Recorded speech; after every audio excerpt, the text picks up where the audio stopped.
Hello, your opponent can try to surprise you even on the first move.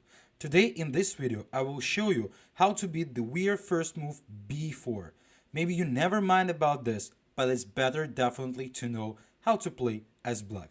So let's start immediately. After the b4, I suggest you to play e5, the most logical and central move. Now the pawn on b4 is hanging, and if white will try to do something weird like a3, for sure we will take all the center with the d5. And after bishop b2, bishop d6, we are so good because our center is so strong. For sure, after e5, the main move for white is to play bishop b2. The idea is to counterattack the pawn on e5. Black has lots of options, to be honest, but I want to go to the central one. Bishop takes b4, bishop takes e5. Now the pawn on g7 is hanging, so the best way is to play knight f6. We are developing and we are protecting the pawn on g7. White has a choice here, to be honest, between two moves. Try to play knight f3 and try to play c4. The idea of c4 is to try to prevent the d5 by black. So let's start with the knight f3 because this move looks very logical, and as well it could be a transposition to the lines of c4. So here I want to start with d5.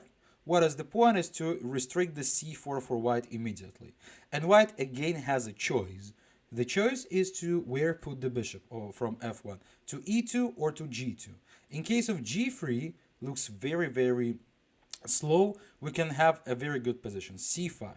This central strategy is our main. In basically all the lines of this opening, we are trying to conquer the center with this. So the line could be like this: bishop g2, castle, castle, knight c6. All the time we can gain the tempo on this bishop on e5. White need to go away.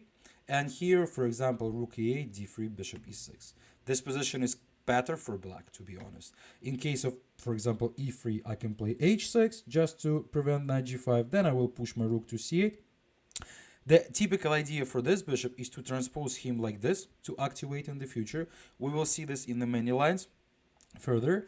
So if white will try to play not e3 but knight goes to d2, you can use the real features and push the c4 with the idea of c3. So that also looks very nice for black. And basically the main line for white, according to the computer, is to play back to b1, which looks very poor. So this position is just better for black. Nothing to say. So the g3 in general, the fifth move g3, is not dangerous for us. So after knight f3, d5, let's think about the e3. Looks like the main, and it's the main according to the database. Castle, bishop c4, or bishop goes e2. Again, the choice. In case of bishop goes e2, black will directly follow the same strategy as we discussed.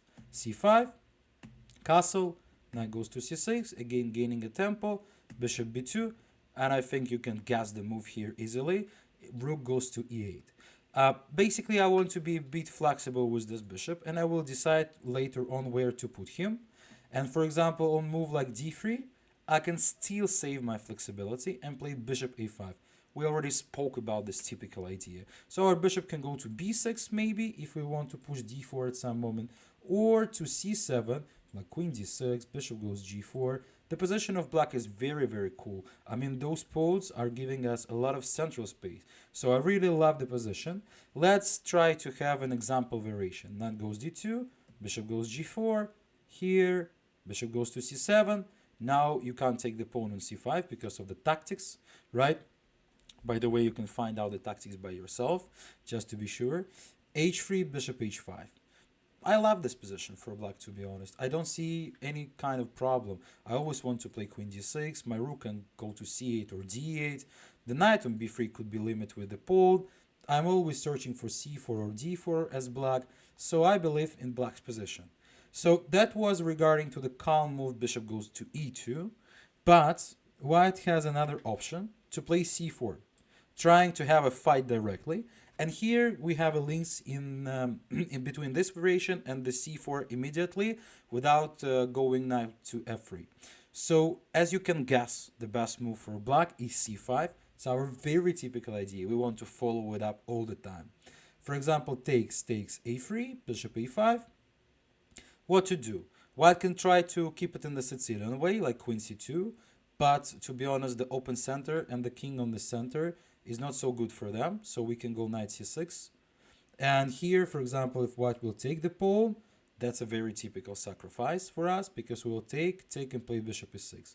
And because of the rook c8 and the pair of bishops and the poor king in the center, the computer, for example, gives around -2 for black here. So already a victory. Very typical sacrifice of this pawn on c5. So we are not afraid this queen to take it because we will develop faster.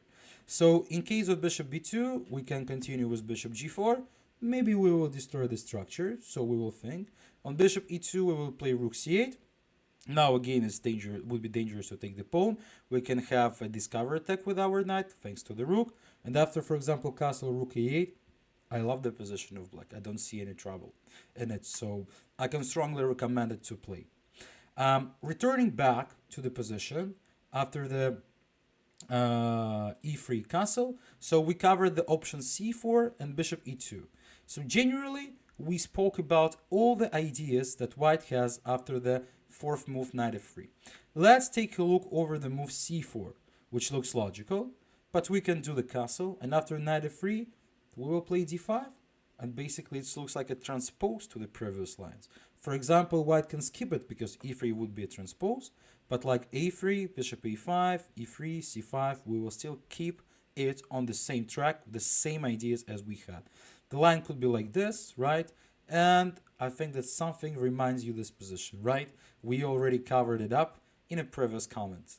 So that's a very easy line for black. What should you know if we will go back to the position? We need to know that we want to push our pawn to c5, that we have bishop e5, bishop c7 in some cases, that after knight c6 we will gain a tempo on this bishop. We will do the castle, right? We could be flexible with this bishop, and we can take e line and c line with the rooks.